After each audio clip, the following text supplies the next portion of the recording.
think just to understand that it can take a really long time for civil society, for the community to get that engagement. We see in places like Brazil, it took 10, 20 years to actually get a national policy on urban agriculture. We saw the same thing in Kenya, for example. There were people who were working since the 1970s to try to get urban agriculture on the agenda. And actually it took until 2015 for there to be a policy in Nairobi on urban agriculture. So just don't give up. Keep on making the connections, keep on advocating and lobbying, and search for your window of opportunity to engage the local government, take the support where you can, and just keep on renewing through electoral cycles. And at one moment, the scenario will change, the window will open, and then you can jump in and get your support and then maintain that. That's your job after that, making sure that you continue. Gender, I think, is a huge issue, particularly in places where there are land rights issues, where the inheritance issues around land actually go to the boys and the men in the family, and also in some parts of the world where farming is seen as something dirty. It's a thing for men, and actually women who want to.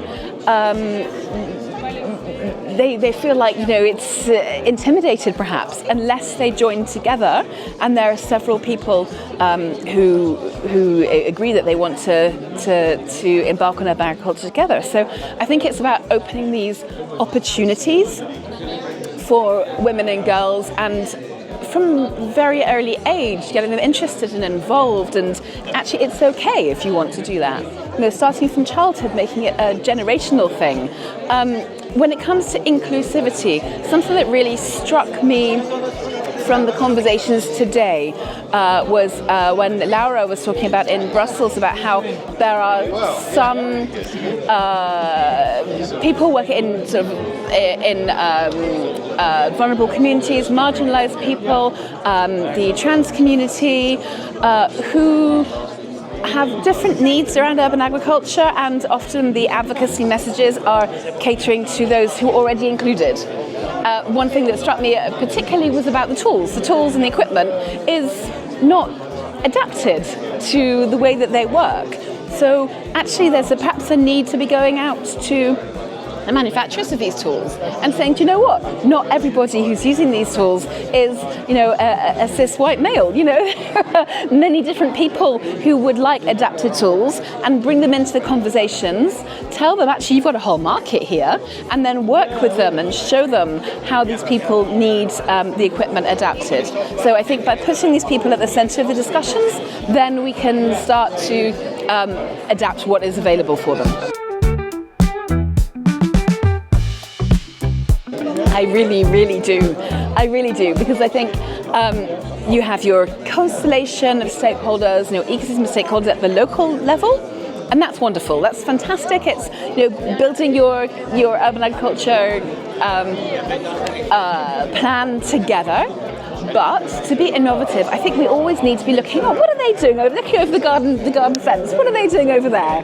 And getting some ideas and sharing your successes, and sort of cross-pollination of urban agriculture, both within the same national framework, but actually, I think across borders, because structures change, and the climate is changing as well. So we can be adapting different methods, saying, look, they grow this crop there in this way, and our climate is changing slightly, we can maybe try that different method. I think also in terms of sharing data, data can come from all different kind of contexts. And if we need to make the case for a particular policy to support urban agriculture in one place, but we haven't got it in place yet, but they have, well, hey, how have they shown that it works? Can we show that data and make the case, use that to make the case for what we want to achieve in our own place?